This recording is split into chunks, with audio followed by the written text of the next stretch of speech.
that up. We think, oh my God, I got some of that fatty stuff, you know, and so I got to eat it. If there's anything that you buy that you open up and that you eat one or two and then you say, well, I'll save the rest for later, and then you do the whole bag in, you know what I'm talking about, right? Any kind of snack food. That food is designed specifically so that you never eat less than the whole bag. And when you look at the nutritional information, it says how many servings are in it. How many servings in a bag of corn chips? Right, like 5, 6 servings or something like that. You think, well, forget it. Right? Nobody eats a serving that's like 4 chips. Right? Nobody does that. Right? It's like a pint of Haagen-Dazs with, you know, like 4 servings. Right? Who eats 4 servings out of a pint of Haagen-Dazs? Right? 2, you're lucky. Right?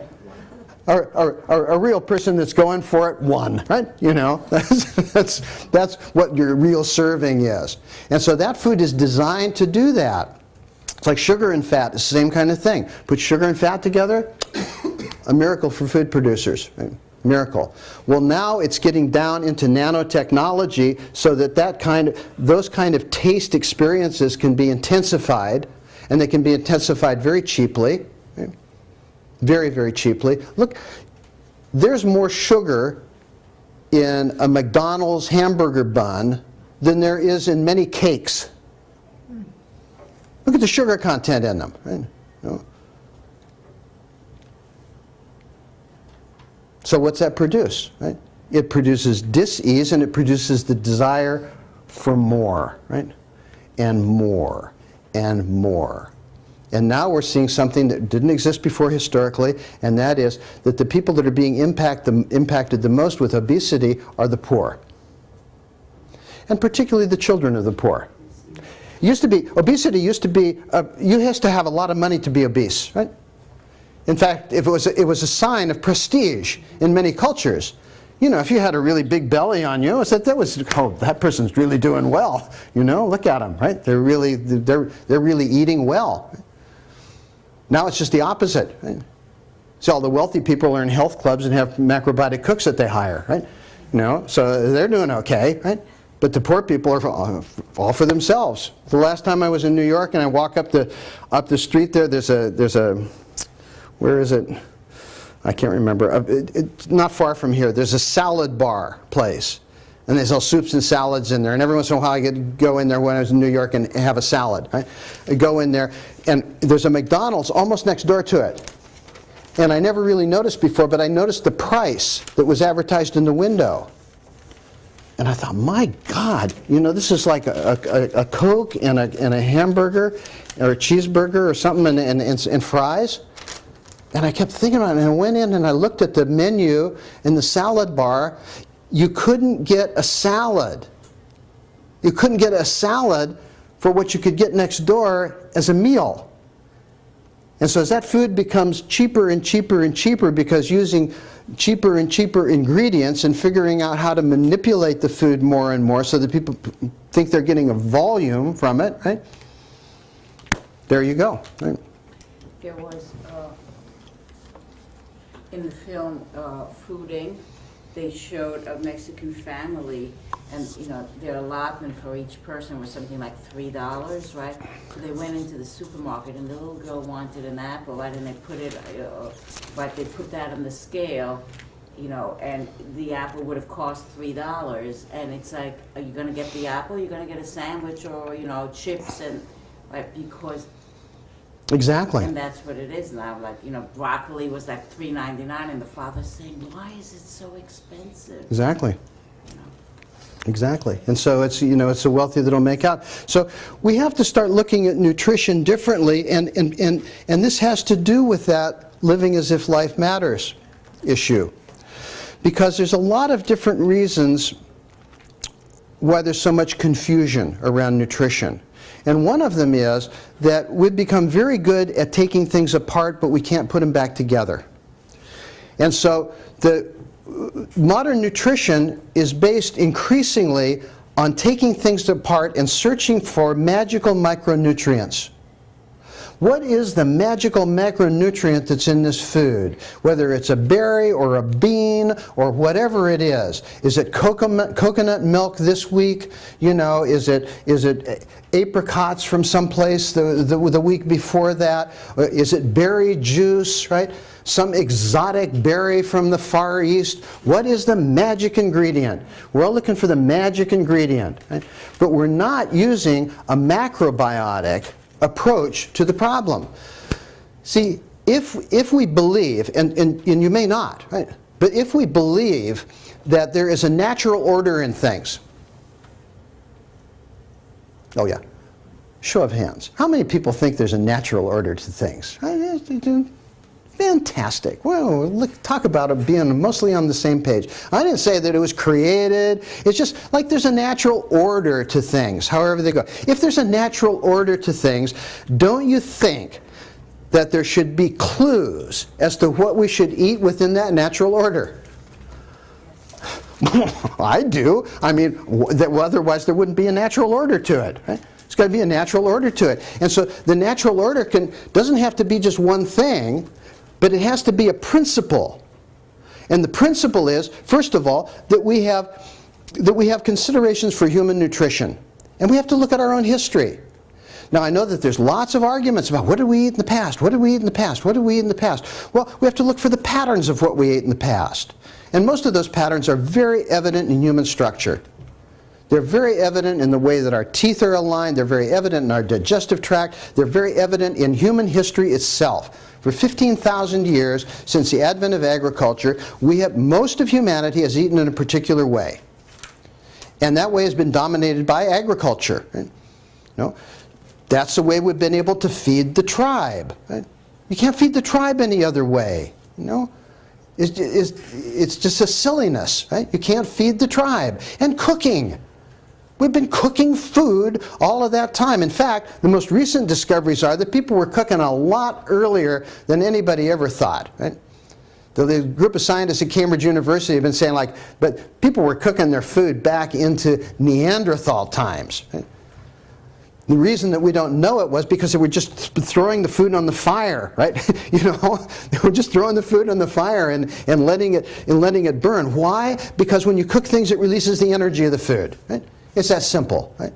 It's a basic human alchemy to know how to do that. We extended our own digestive process, and in doing so, it freed us up from a lot of seeking out for food and a lot of working really hard for food. Because primitive people don't like to work hard for anything, right? They're smart in that way, right? If they can do something efficiently, they'll do it, right? You know, if you can pick something up off the ground and eat it, and you feel good, why chase an animal, right? Hunting is hard work, right? I've done it. It's hard work, right? Hard work to hunt, right? But even with a gun, it's hard work. You know, forget about a spear or a bow and arrow, right? It's hard work, right? Okay?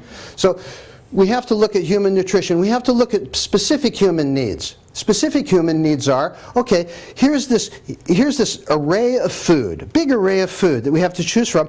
But if we have a specific problem, or a specific adaptation that we have to make, be it to climate, be it to illness, whatever, then we have to have an understanding of how to adjust that, right? How do we adjust it? Is there a particular way that we can eat which it will accelerate fat breaking down in the body? Is there a way that we can eat which will build our blood up if we've lost a lot of blood or we have a wasting sickness? Is there a way to do that? Still within that understanding of what food is for humanity, right? Is there a way to do that? Well, if we find a way that fits those two things, we're on the right track. Personal needs, social needs. We're either a tribe on this planet or we're not, right? We either get it together and learn how to live with each other and learn how to respect each other, and that means respecting people's resources, or we don't, right? It's either every man and woman for themselves, or we figure out how to just level the playing field a little bit. Right? Okay. Well, if we're really serious about the playing field, then we've got to look down at the bottom of Maslow's chart there, and we have to see, okay, there has to be water, and there has to be air, and there has to be food, and it has to be clean and abundant enough so that it guarantees health. Right? the modern diet is absolutely atrocious in that way. And even the diet, if you're eating out of Whole Foods, is absolutely atrocious that way, right? You know, do we really want to get involved in the mystique of eating, you know, sun-dried tomatoes from a quaint village in Italy, right? You know, and we have to ship the damn things halfway around the world to get here? That's nonsense. From a social point of view, that's complete nonsense, right? There's people all over the world that grow food specifically for consumption in America and Europe, and they can't grow their own food. And the reason they can't grow their own food is because they don't get paid very much, and they spend all their time and all their land growing food for other people. Central America, South America, Africa. There's whole areas of Western Africa where people, huge greenhouses, and the people there who used to be farmers, used to be agricultural people and fish, now grow tomatoes to send to Europe. Right? They can't grow their own food, so they have to buy their food in from Europe. So the very tomatoes that they grow get sent to Europe, processed into junk food, and get sent back and sold to them as ketchup on their Big Mac. Right? Figure that one out. And we're quite happy to do that. We're quite happy to eat bananas. Bananas are one of my big bugbears, right? Fourth biggest food crop in the world. What a bummer, right? Bananas. People that grow bananas for America and Europe, right? Those people are starving to death. They're starving to death, and they're growing bananas, and they've completely polluted all their rivers. They've completely destroyed their soil. Why? Because we want big yellow bananas. Send us the bananas, please. Right? We want the bananas. Right? Over here. We want them the way we want them. Right?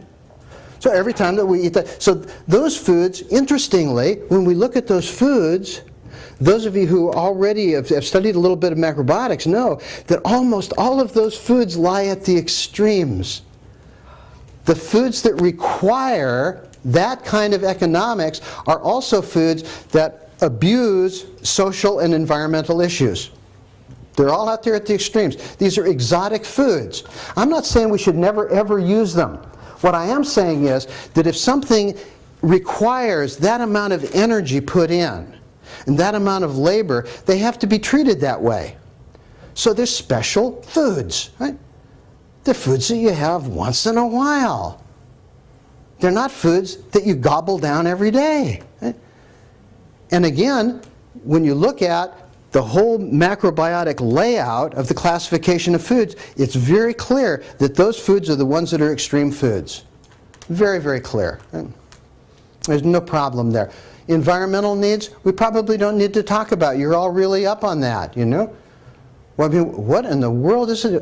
Where did we start hating animals, right? You know, we gotta kill them animals, right? Billions and billions of animals we kill. I gotta tell you, see, I'm not an emotional vegetarian, right? I don't have a big deal about killing animals. If I'm really hungry and there's nothing else to eat, I'm eating an animal, right? Okay? I'm sorry, but I am, right? You know, and then that's just the way that it goes, right? That's the way that I am, right? But if I don't need to kill the animal, I'm not going to kill the animal. And I don't need to kill an animal in order to live. I don't need to do that. Right? So I understand by the last reckoning, there was for every three people, there is a cow on the planet. For every three people. We're not counting goats and chickens here, right? We're not counting sheep, right? The cow. Now, I'm not eating my part, right? Okay, so that means somebody else is getting 2 parts of cow, right? And I know a lot of people that aren't eating their part, and so that means there are probably some people out there that are eating the whole damn cow every year, right? No? So there's something wrong with that situation when it's one of the biggest problems that we have with the environment. Is trying to take care of animals. When instead of growing food for human beings, we're growing food to animals, feeding it to animals, and waiting around for them to mature so we can kill them, right? And then ship the meat somewhere, right? Dumb? Yeah, absolutely, absolutely. What a poor use of resource. So if we're respecting life, if we're saying that life really matters, and we're looking at things macrobiotically, then macrobiotically means we take a big vision, right? We don't just look at it from one point of view, right? Western nutrition has done a lot of really good things. God bless them all, right? But it's not about choosing food, right? Interesting insights, but it doesn't have anything to do with what we eat every day, right? Really doesn't, right? Particularly living in the cultures that we live in. There is abundant food in the world. We don't need any more food. We can do the 6 billion. We feed all 6 billion. Easy as pie, right?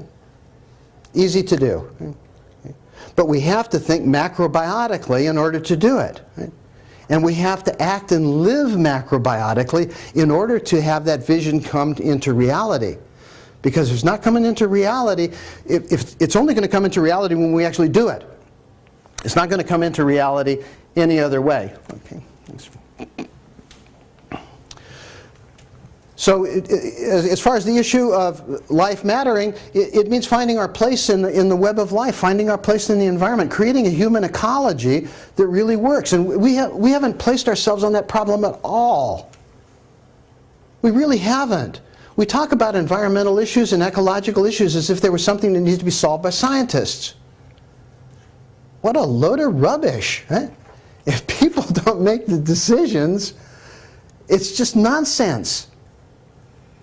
About 2 years ago, I got invited to speak at the European Union to a committee that was involved with nutrition.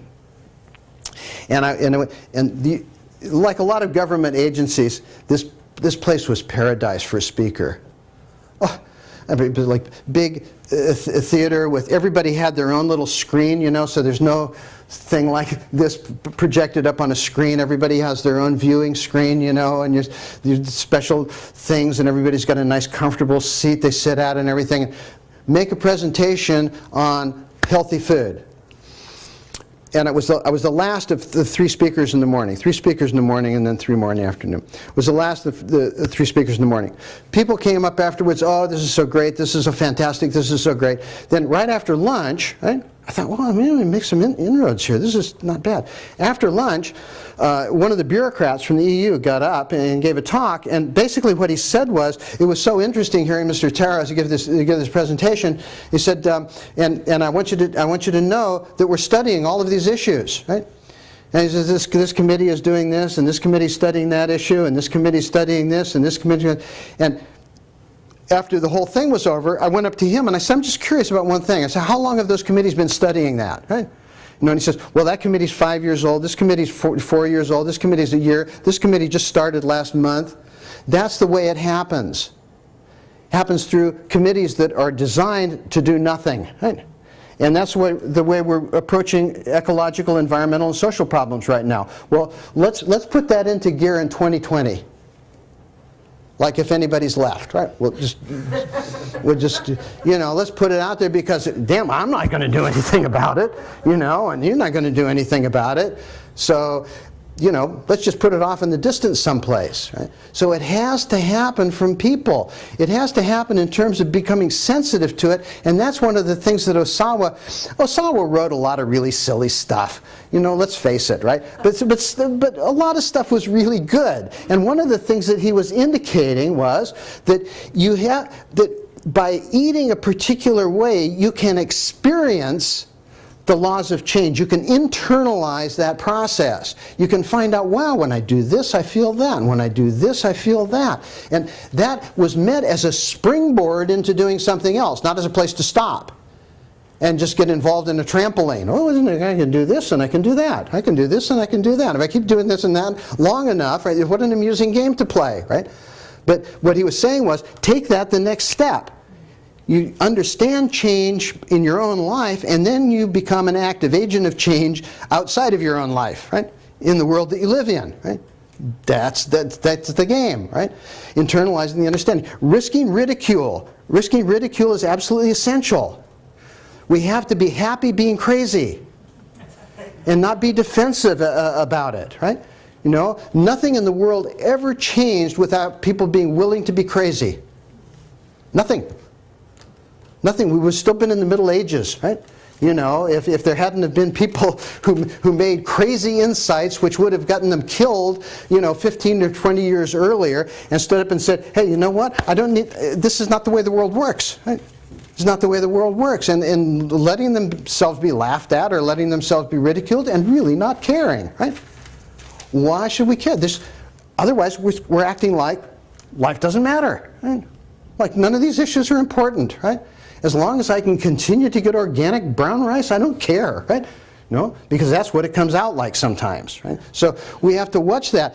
And trusting the wisdom over our mind, we get so mind nuts, crazy, analytical about life. No? Do we really think that life is supposed to be like that? That every decision, everything that we decide comes out of a mental process. We sit and we ponder over it. I don't know. That's not appealing to me, right? No, it's not. I don't think that that's what. When we read any of the great thinkers of the world, that's not. I didn't hear that anywhere, right? That didn't come up, right? As an issue, just being in the moment and using our own wisdom, trusting our own wisdom. And if we make mistakes, fantastic. We cop to them and we move on, right? That's what we do, right? To me, that is embracing a particular kind of spirit in which we're really honoring life, but we're also honoring the fact that in life, we have our own uniqueness. And we need to bring our own uniqueness to the game all the time, right? All the time. We have to bring our own uniqueness into the game. We have to honor the life within us, and we have to honor the life that's outside of us, right?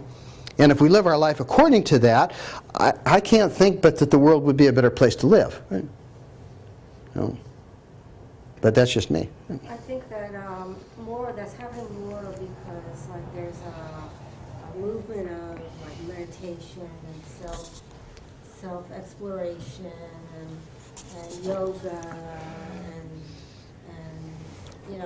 spiritual. All of that stuff is out there, and the only thing I want to say about that is that that's great, again, as long as it's a springboard into doing something.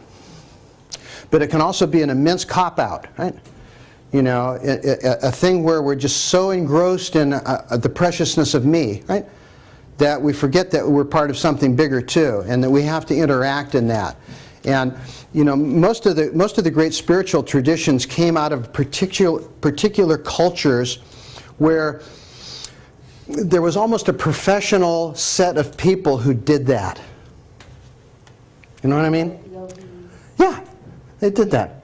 When I was in India, I was living for a little while outside of Calcutta in a little teeny, it was an Ayurvedic clinic, right?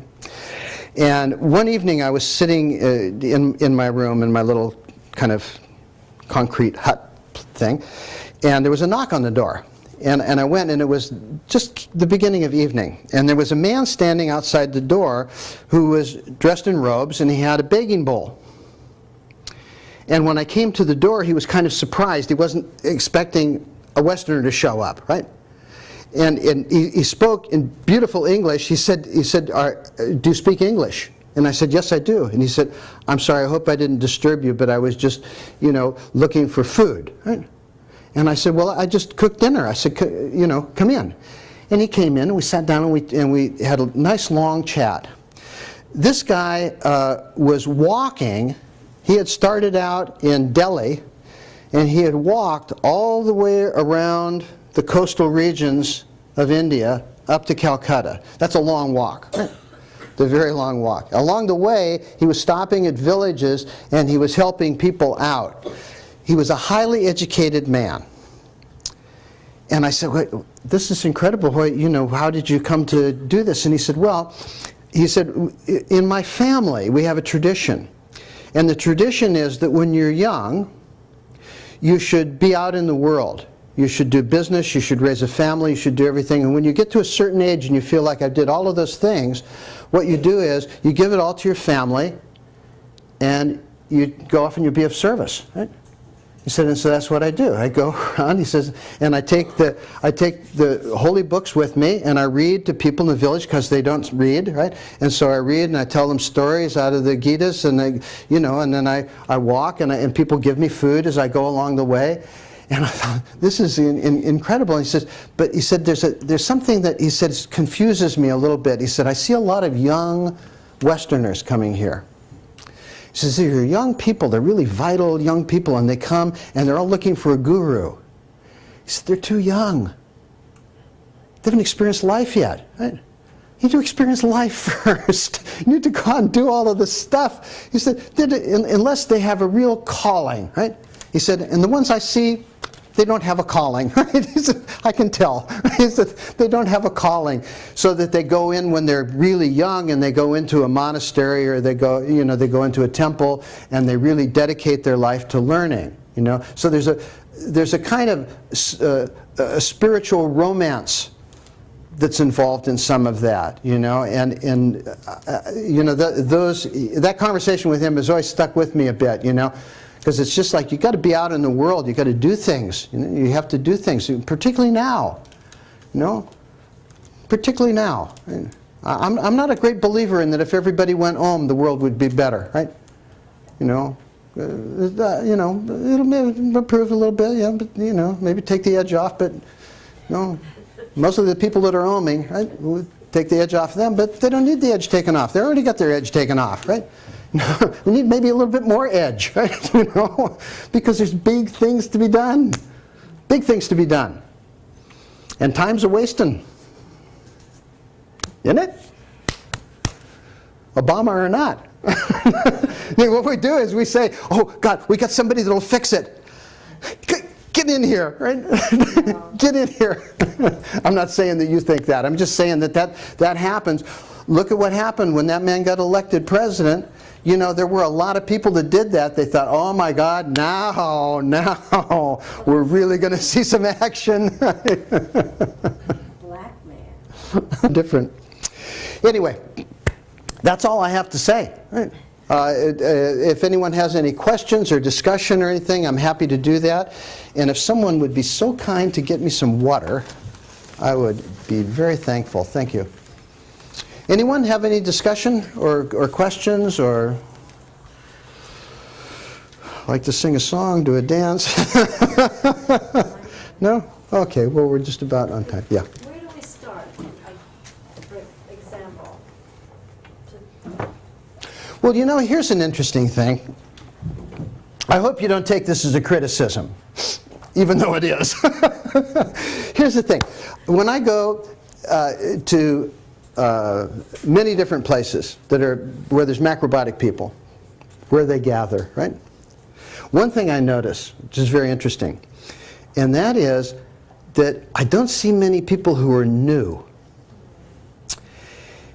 And so it occurs to me that if everybody who went to any kind of a macrobiotic meeting would ask 2 or 3 friends, I'm assuming everybody has some friends, right? Still, even though you're eating rice, right? You have some friends, right? friends that are not really, friends that are even skeptical, right? But that you bring people in, because if people don't come in, people don't learn, and you got to have people coming in. You got to have people learning. You coerce them, take them to dinner beforehand, do anything that you need to do. But people need to go, because Vern Verona just moved here to Manhattan, and I had lunch with him today, and we were talking about this, right? Because there's certain places, there's a great macrobiotic community in Croatia. Zagreb, Croatia. Incredible macrobiotic community there. And one of the interesting things is that every time I go there, I see new people. They really go out after new people. They go out and recruit, They're constantly recruiting people. They find people, friends, family, whoever. Somebody says, you don't dare around them anybody say, I'm not feeling well. Oh, well, come to the, I got to take you over here and get some information. You have to take you over there. And I have a feeling that people either don't do that, Or they do it in such an abrasive way that people go, get away from me, you know, you're being weird, right? Rather than it's just like a nice offer, you know. Let's go, I got, you know, something I want to show you, I got someplace I want to take you. That's one place that I think would be really good to do that, you know, because it's, you know, Vern and I were both saying, I've been to places where I go every year, you know, and it's the same people. I told the group not long ago, I said, you know, the next time I come, I don't want to see the same faces here, because if it's the same faces, I'm not coming back, right? You know, you've heard everything I have to say. I don't have that much to say, right? No, just, you know, you've done it, right? You know, bring me some new people, right? Bring other people, new people, because if we don't have that, it's dead. The Shakers were fun. You know, but, you know, do you hear any Shakers anymore? No, they didn't have sex and they didn't bring in new people, right? So they were great, they made some nice furniture, and then they were gone, right? No? Thanks. One of the big problems in New York City is that people don't cook. Yeah. They don't want to cook, they don't have time to cook. And so as soon as you mention something like macrobiotics, or that there's, you know, food preparation involved, they freak out, like instant oatmeal is too much. So you know, I've been searching, I'm sure a lot of people have for many years, hey man, you know, ways to make it without totally bastardizing it, to make it more Well, so do it. convenient or quick, you know. We do very difficult. we do a residential course every month in Scotland.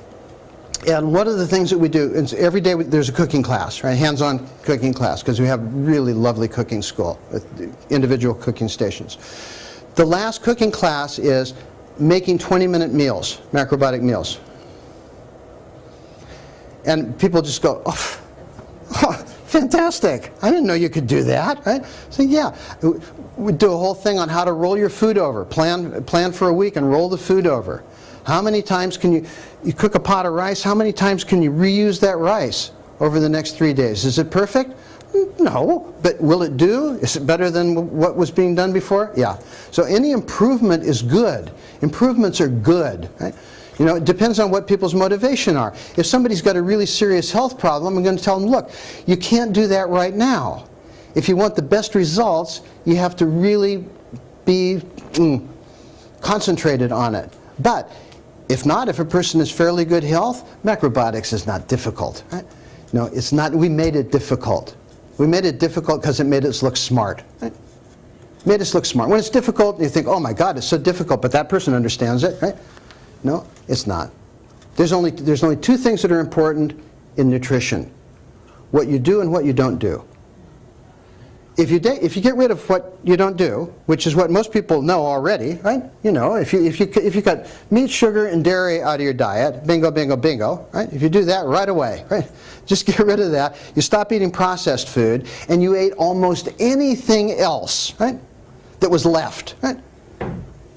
Any kind of vegetable, any kind of grain, whatever. You'd probably feel better, right? No. But it's got to be palatable. It's got to like be appealing, you know, to the senses. Because that's what people like. Of course, you have to make food that is delicious, but you also have to make food that people you have to show people things that they will do, right? You know, so that's where it comes down into knowing how to cook. I remember Lima Osawa, when she last came to America, she gave a cooking class, and somebody asked her about something, and she said, "Oh, we'll just freeze it." And you know, some of the macrobiotic purists in the room fell out of their chairs. Oh my God, did she say freeze it? Right? She said, yeah, she said freeze it because she's practical. Right? She said, if you can't do it any other way, make up a soup, put it in a small pot, freeze it, right? No, thaw it out. Is it the best? No. Is it better? Yeah, probably better, right? So we always have to figure out how we can make what we do accessible to people so that they can see the benefits. So you can't cheat too much, right? Because then otherwise you don't see benefit, right? But you can be creative with what you do. It's the same in England. You know, people are always saying, oh, it's not just New Yorkers always think that things only happen in New York, right? But no, this happens all over the world. People say, no, I don't have enough time. I don't, you know, I'm too busy. You know, I got to pick up my daughter from ballerina, then I got to go pick up my son at soccer practice, and then I have my this group and that group, and then my husband didn't do that, and there's always a story, right? And everybody's story always sounds the same. It all sounds like, nah, nah, nah, nah, nah, nah. I can't do it, I can't do it, I can't do it, I can't do it. Right? Rather than, let's figure out how we can do it. Right? Of course there's pressures here, and there's pressures everywhere. Everybody's got them. Right? In England, one of the big stories is it's too expensive. Right? Oh, it's too, I can never live that way, it's too expensive, it's too expensive. And so you have to sit down with people and show them why it's not expensive. Right? No. That's all. Yeah? I've been eating macrobiotic for some time now, and since I came to New York and working as a professional, it's been pretty difficult, but I try to work out systems in I organize and structure. So like every Sunday morning when I go to the market, I come home, I wash my vegetables right away. I put them in containers, and I just do all the prep work on Sunday when I'm doing my house cleaning. Just like my other friends are doing their house cleaning, and then it's done for the week, and then all I have to do is throughout the week is just toss the prepped food together. So that seems to work, and it's better than buying canned food or... Absolutely, absolutely. And, you know, horror upon horrors, there's even some halfway decent canned food available now. I mean, there's canned beans, organic beans, and, you know, is it perfect? No, but, you know, if somebody is in a real hurry, they can do that, and you can teach how to make soups. You can live on soup. I know, I've done it. Right? You can live on soup for long periods of time. Right? Just make them really good soups. Right?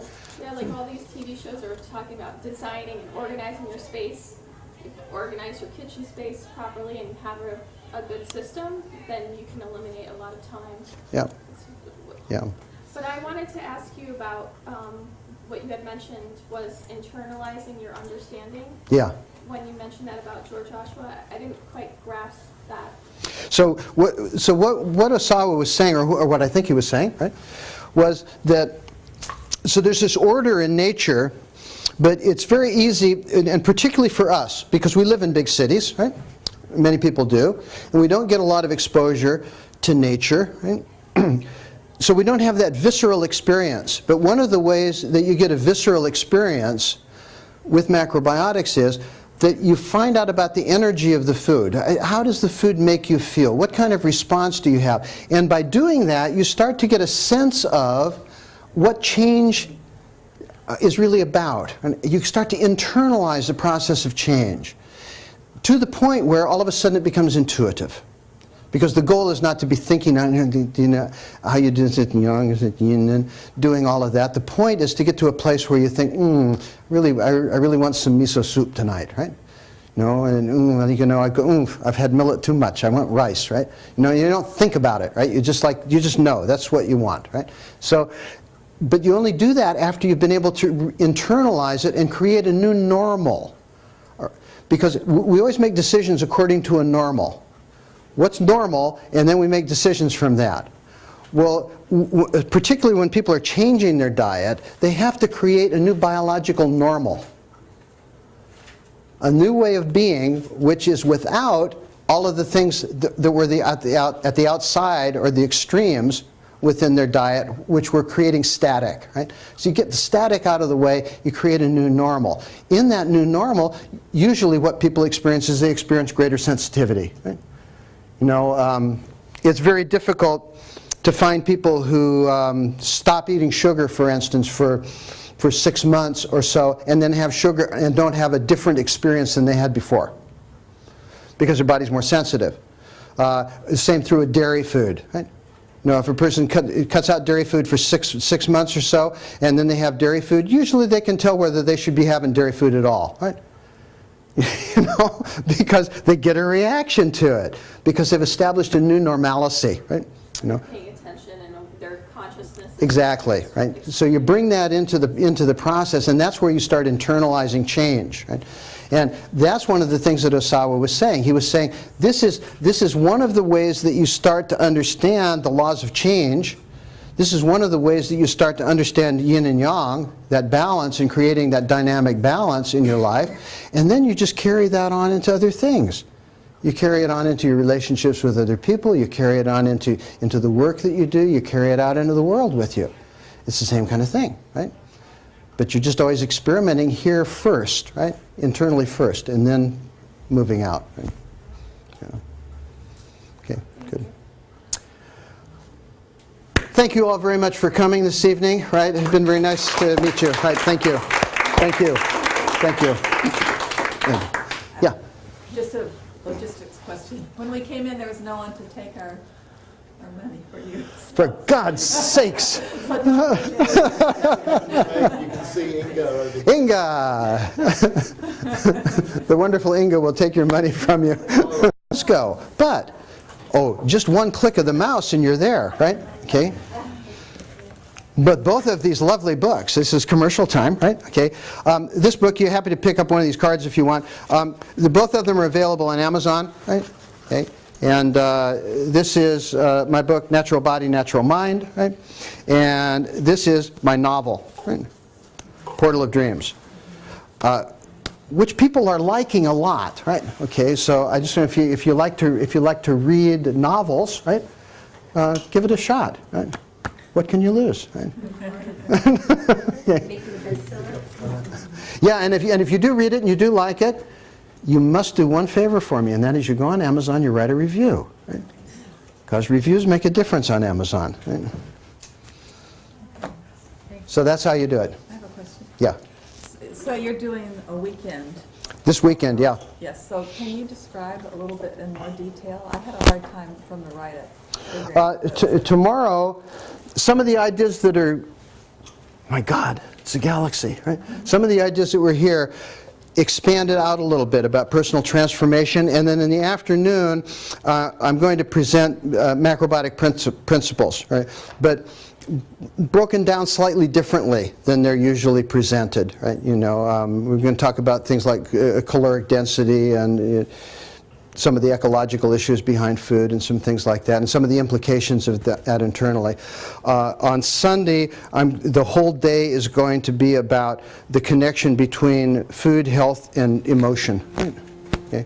And we do some diagnosis in that day too, using 5 transformation diagnosis. Right? Okay, good. And who do we sign up with for that? Inga! She does everything. Right? She does everything. Good. Okay, so thanks very much, folks. It's been lovely meeting you. And